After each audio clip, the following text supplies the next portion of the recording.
SSC 2026 ব্যাচের শিক্ষার্থীরা, তোমরা কিন্তু বোর্ডে এসএমএস পাঠিয়ে তোমাদের রেজাল্ট সবার আগে দেখে নিতে পারবে। সো বোর্ডে এসএমএস পাঠানোর জন্য তোমরা তোমাদের ফোনের মেসেজ অ্যাপে চলে যাবে। মেসেজ অ্যাপে যাওয়ার পর নিচে কোনায় যে অপশনটি থাকবে সেখানে একটি ক্লিক করবে। আমার এখানে স্টার চার্ট লেখা রয়েছে।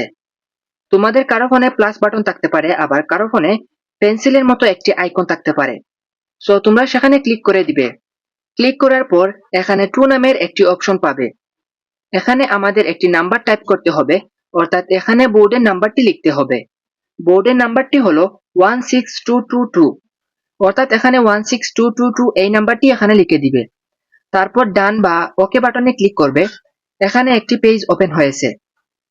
এখন তোমাদের একটি মেসেজ টাইপ করতে হবে। এখানে প্রথমেই লিখবে এসএসসি। এসএসসি লেখার পর একটি স্পেস দিবে। এরপর তুমি যেই বোর্ডের শিক্ষার্থী সেই বোর্ডের নামের প্রথম 3 অক্ষর বড় হাতের অক্ষরে লিখবে। ধরো তুমি ঢাকা বোর্ডের শিক্ষার্থী, তাহলে তুমি লিখবে DHA। তুমি যদি বরিশাল বোর্ডের শিক্ষার্থী হও তাহলে তুমি লিখবে BAR।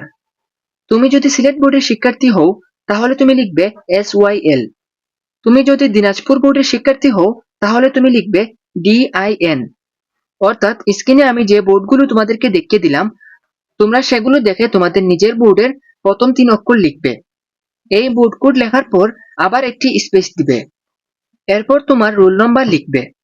আমি এখানে একটি নমুনা রোল নম্বর লিখে দিলাম। রোল নম্বর লেখার পর আবার একটি স্পেস দিবে। এরপর তোমার পরীক্ষার সাল লিখবে। তোমরা যেহেতু 2026 সালে পরীক্ষা দিয়েছো, তাই এখানে লিখবে 2026।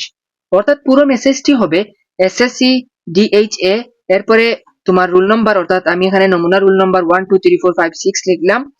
এরপরে তুমি 2026 লিখবে। এগুলোর মাঝে অবশ্যই স্পেস দিতে হবে। এরপর মেসেজটি সেন্ড করে দিবে।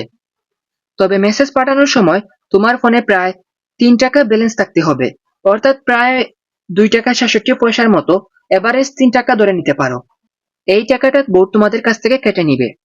যদি পর্যাপ্ত ব্যালেন্স থাকে তাহলে পরবর্তী এসএমএস এর মাধ্যমে প্রায় 1 মিনিটের মধ্যেই তোমার রেজাল্টটা চলে আসবে। স্ক্রিনে যে রেজাল্টটা দেখতে পাচ্ছ এটি একটি নমুনা রেজাল্ট। রেজাল্টের এসএমএস সাধারণত এই ধরনের হয়ে থাকে। প্রথমে তোমার নাম থাকবে, তারপর এসএসসি লেখা থাকবে, এরপর তোমার বোর্ডের নাম থাকবে, তারপর তোমার রোল নম্বর থাকবে, এরপর জিপিএ দেখাবে। জিপিএ দেখানোর পর কিছু বিষয় কোড দেখা যাবে, যেমন 101, 107 ইত্যাদি। এগুলো কিন্তু তোমার প্রাপ্ত নম্বর নয়, এগুলো হলো বিষয় কোড।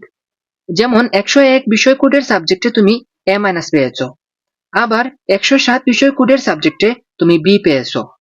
ধরো 107 হলো ইংরেজি, তাহলে ইংরেজিতে তুমি B পেয়েছো।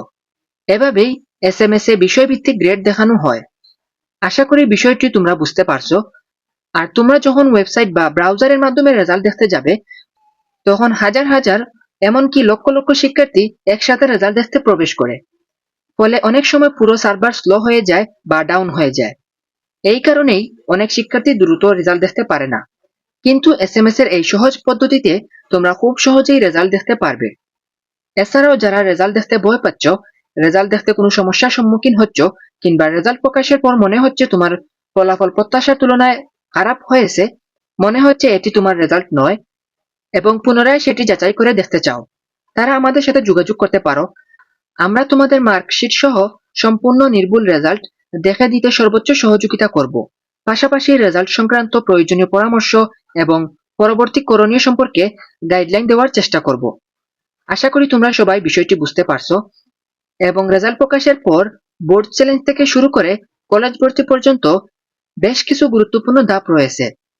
সেই ধাপগুলো কিভাবে সম্পন্ন করতে হবে সে বিষয়ে আমরা ধারাবাহিকভাবে গাইডলাইন ভিডিও নিয়ে আসব। সো তোমরা সবাই আমাদের ইউটিউব চ্যানেল এবং ফেসবুক পেজটিকে অবশ্যই সাবস্ক্রাইব এবং ফলো করে রাখবে।